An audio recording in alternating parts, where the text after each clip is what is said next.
Meus amigos, meus irmãos, estamos de volta para darmos continuidade à ordem cronológica dos fatos quanto ao arrebatamento, que é o primeiro sinal da volta de Jesus a este mundo. Por sinal, na ordem escatológica, é o primeiro sinal que nós estamos esperando. Os demais sinais, que são sinais gerais, que estão acontecendo entre as nações, são muito propícios do momento, são muito claros, dizem com muita clareza que a hora do arrebatamento está se aproximando. Não sabemos o dia ou a hora, mas os sinais gerais dados pelas Escrituras, como guerra, rumores de guerras e terremotos, fome, peste, pestilência, doenças em todas as nações, a apostasia, que é um dos sinais visíveis para a volta do Senhor Jesus. Esses são sinais que são visíveis, sinais gerais em todas as nações. A perplexidade no governo é um outro grande sinal e, na verdade, nós estamos vendo isto com muita frequência. Então, nós estamos agora aguardando o primeiro sinal, que é o sinal dos sinais específicos que falam diretamente em relação a Jesus, que é a sua volta ao mundo, e o primeiro é o arrebatamento.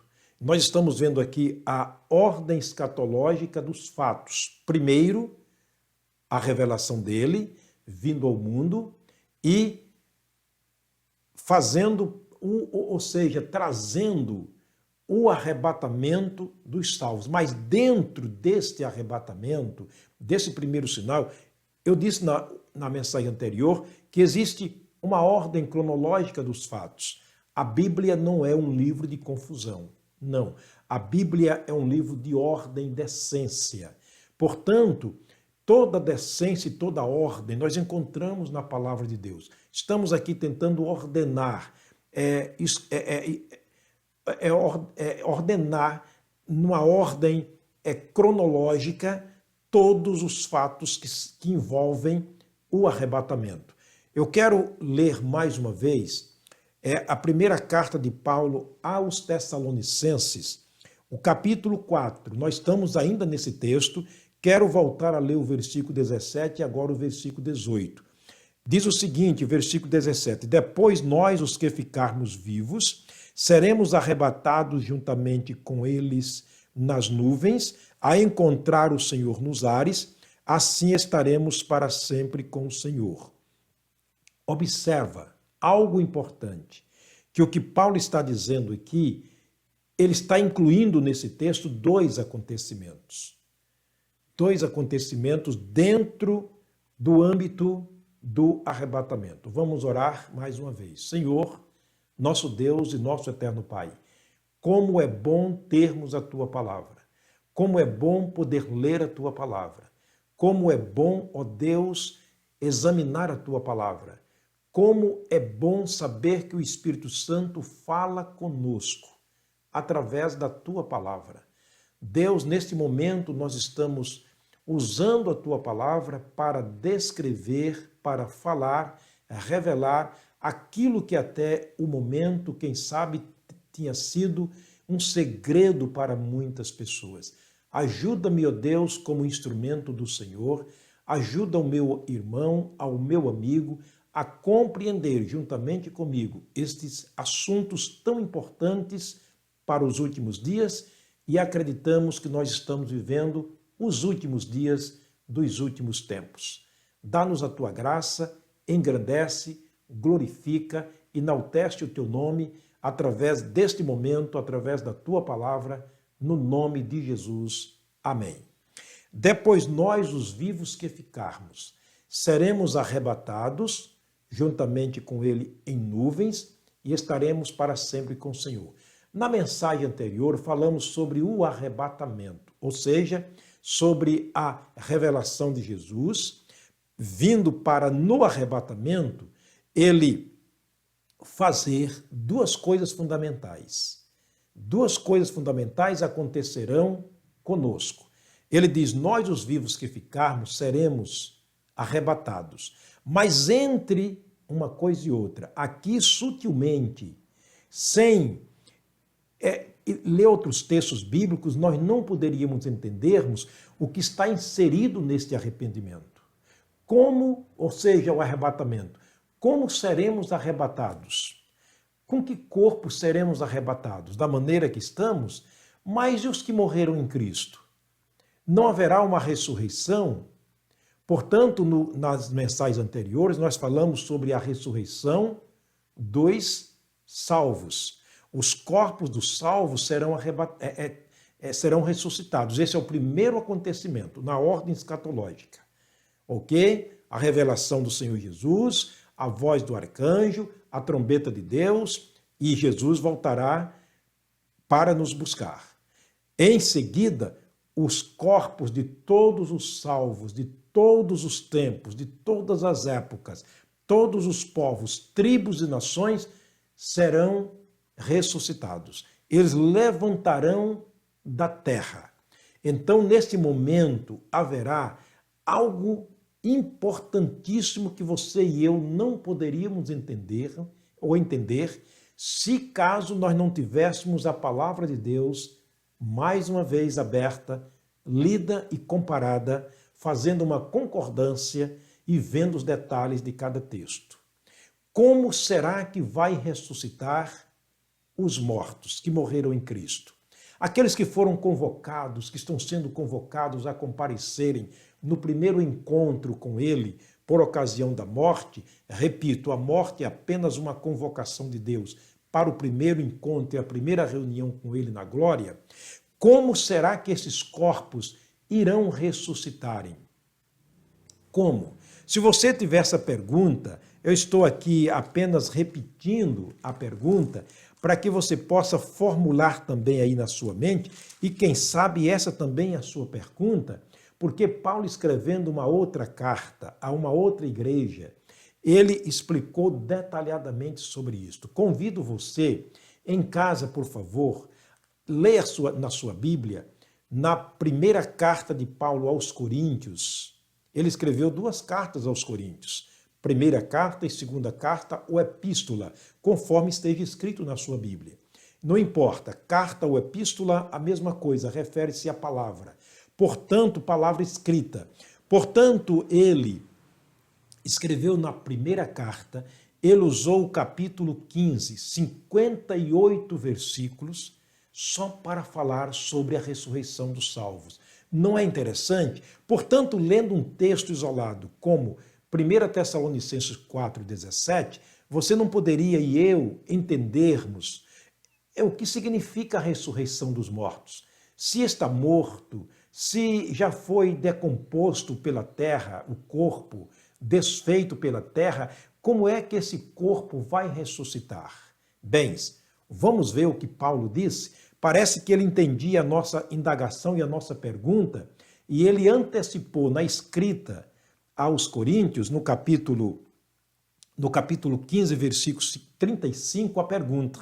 Ele diz: mas alguém dirá, como ressuscitarão os mortos? Olha que pergunta interessante.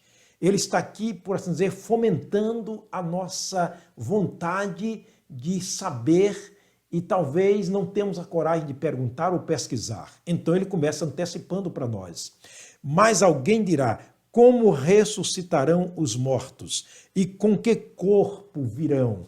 É interessante, queridos, a Bíblia, ela é escrita de maneira tão simples e tão clara, a linha, ou seja, o pensamento da escrita da Bíblia é a mais simples possível para também haver uma simplicidade no momento de compreendermos a Bíblia, porque ela é a mente do Senhor. Deus, sabendo que nós somos limitados na nossa mente, é claro que Ele nos deu a facilidade pela concordância bíblica e nós temos apenas o trabalho de fazermos a concordância. Como disse Paulo, de comparar coisas espirituais com as espirituais, não com a sabedoria que nós temos de nós mesmos, mas com a sabedoria que o Espírito Santo nos deu. Portanto, observa que ele começa aqui nos, por assim dizer, fomentando a vontade de saber. Eu tenho certeza que você, quando eu falei sobre a ressurreição dos corpos, a primeira coisa que veio na sua mente foi ressurreição dos mortos. Como? Se os mortos morreram, foram destruídos pela terra, então está aqui a palavra de Deus, muito clara. Paulo antecipando a nossa pergunta para dar uma resposta. Veja o que diz o versículo 36 agora. Insensato quer dizer louco, sem conhecimento. É por isso que na segunda carta, você lembra que nós lemos lá, Paulo dizendo, não sede ignorantes acerca dos que já dormem no Senhor. E aqui nessa carta, ele está, aliás, nessa carta mesmo, de 1 Tessalonicenses, ele diz, não sede ignorantes acerca dos que já dormem, para que não entristeçais como os demais que não têm esperança. Olha, pensar que o corpo vai para a sepultura e nunca mais vai se levantar, isso é não ter esperança. E ele chama essas pessoas de insensata, quer dizer, loucas, sem conhecimento, sem a devida sabedoria dos céus. Ele diz, insensatos, o que tu semeias não é vivificado se primeiro não morrer. Agora ele faz a analogia da semente. Ele está dizendo que a semente que se semeia, para que ela possa nascer o embrião, ela tem que morrer, ela tem que se desfazer. Isso aqui é interessante. O verso 42, ele diz, assim também a ressurreição dentre os mortos. Semeia-se o corpo em corrupção, ressuscitará em incorrupção. O corpo que é semeado ou jogado na terra está sujeito a morrer. Quer dizer, a semente, como grão de trigo ou outra qualquer semente, nós o colocamos na terra para morrer. E quando ele morre, que ele é desfeito, então ele nasce de si um embrião e perpetua então a semente. Não é verdade? Portanto, ele diz assim também são os corpos dos mortos. Semeia-se o corpo sujeito à corrupção, à destruição da terra, mas eles ressuscitarão em incorrupção. Quer dizer, eles ressuscitarão em estado glorioso, em estado divino, semelhante ao corpo do Senhor Jesus. O verso 43, ele diz, semeia-se em ignomínia, quer dizer, em vergonha, em desprezo, ressuscitará em glória. Semeia-se em fraqueza, ressuscitará em vigor, ou seja, em estado permanente. Quando o corpo é sepultado em fraqueza, pouco tempo ele está diluído pela terra, destruído pela terra.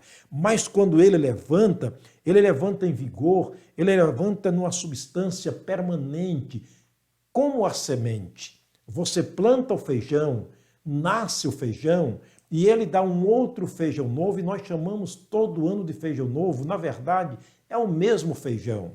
Mas porque o grão semeado morreu, ele nasce com um corpo glorioso, diferente, novo. Ele diz assim também é a ressurreição dos mortos. Verso 44, semeia-se o corpo natural, ressuscitará o corpo espiritual. O corpo natural, esse corpo que nós temos aqui. Mas ele vai ressuscitar no estado espiritual. E ele continua dizendo o seguinte, e há corpo também, ou seja, há corpo natural e há também corpo espiritual. Vamos dar um pulo aqui, porque o tempo não dá para ler todos os 58 versículos, é claro. Selecionei alguns textos, versículos que são importantes dentro desse assunto. O 51 ele diz, eis aqui vos digo um mistério. Mistério é aquilo que nós não temos condição de entender com a nossa própria mente.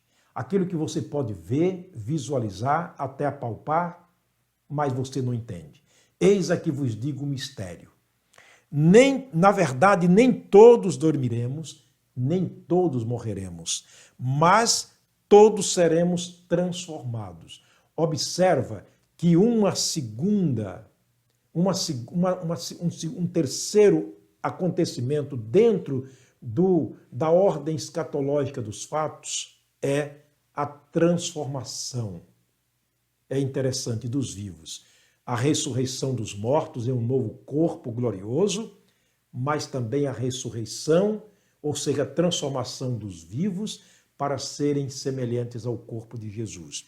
Continuando aqui no verso 52, no momento, no abrir e fechar de olhos, ante a última trombeta, porque a trombeta soará e os mortos ressuscitarão incorruptíveis e nós seremos transformados. Muito claro o texto. O verso 53 ele diz, porque convém que isto, está falando do nosso corpo, convém que isto que é corruptível se revista da incorruptibilidade, e isto que é mortal se revista da imortalidade. E ele termina o 54 dizendo o seguinte, então, cumprir-se a palavra, ou seja, quando isso acontecer, cumprir-se a palavra que está escrita, tragada foi a morte na vitória. Então, o último inimigo a ser morto, a ser destruído e vencido é a morte. Aí não haverá mais morte para aqueles que ressuscitaram, para aqueles que foram transformados pelo poder de Deus. Querido, é por isto que esta vida aqui não significa existência para sempre. Quer dizer, é uma existência decorrida até a morte. Mas a morte mesmo é a morte eterna ao inferno, a separação para sempre do Espírito de Deus. Quer dizer, o Espírito separa-se de Deus para sempre. Nesse caso, o que Paulo está explicando para nós aqui é muito fundamental. Ele diz, olha, quando isso acontecer, não existirá mais morte, porque a morte foi tragada na vitória. Vamos continuar lendo o texto para termos uma compreensão total. O verso 57, ele vai dizer o seguinte, mas graças a Deus que nos dá a vitória por nosso Senhor Jesus Cristo. A vitória está nas mãos do Senhor. A vitória está nas mãos de Deus, nada da nossa parte, tudo é pela graça, nada de graça, mas pela graça de Deus. Deus fez tudo para que pudéssemos sermos felizes depois dessa vida. Querido, o que você faz ainda sem entregar a sua vida a Jesus? Que esperança você tem? Portanto, observa que esses dois acontecimentos na ordem cronológica dos fatos, na ordem escatológica, isto vai acontecer segundo a palavra do Senhor. Primeiro, a revelação do Senhor Jesus para os salvos. Segundo, a transformação ou seja, a ressurreição dos vivos, dos mortos, dos corpos mortos, em um corpo totalmente glorioso e depois a transformação dos vivos. Certo? E nós vamos ver o terceiro na próxima mensagem, mas eu quero mostrar mais um texto para terminar. Em Filipenses capítulo 3, deixa eu ver, eu tenho anotado aqui, é o capítulo 3 de Filipenses, eu quero ler o 20 e o 21. Ficaria incompleta aqui a ideia da transformação se nós não lêssemos esse capítulo. Paulo, mais uma vez, agora escrevendo à igreja que estava em Filipos. Ele agora, escrevendo aos filipenses, ele vai dizer para nós como vai ser esse processo da transformação.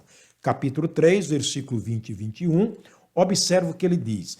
Mas a nossa cidade não está, aliás, a nossa cidade está nos céus, de onde também aguardamos o Senhor Jesus Cristo, o qual transformará o nosso corpo abatido para ser semelhante o seu glorioso corpo, segundo o seu eficaz poder de sujeitar a si todas as coisas.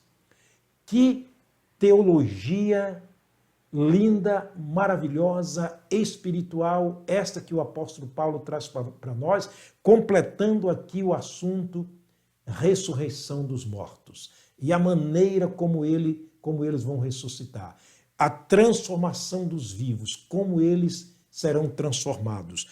Transformará o nosso corpo abatido para ser conforme o seu corpo glorioso, segundo o seu eficaz poder de sujeitar a si todas as coisas. Há de entendermos que Jesus, quando foi colocado na sepultura, ele foi colocado como qualquer um de nós somos, mas ele saiu diferentemente de todos nós.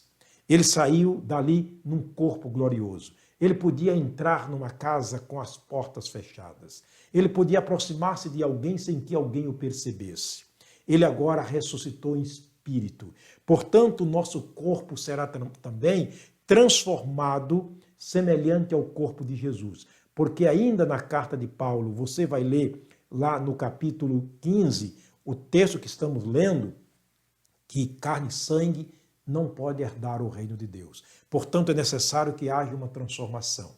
Para terminar nossa meditação de hoje, olha, 3 grandes acontecimentos dentro do arrebatamento. A revelação do Senhor Jesus para os salvos. A ressurreição dos mortos que morreram em Cristo, que dormiram em Cristo.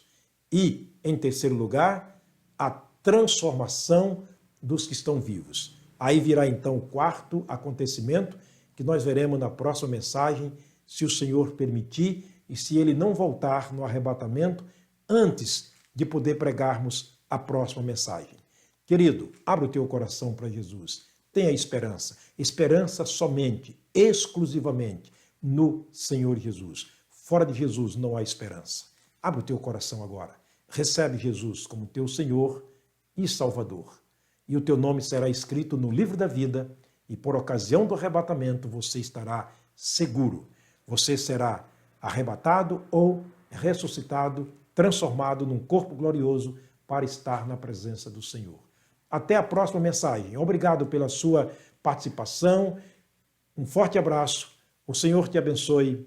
O Senhor te guarde. Até lá, se Deus permitir.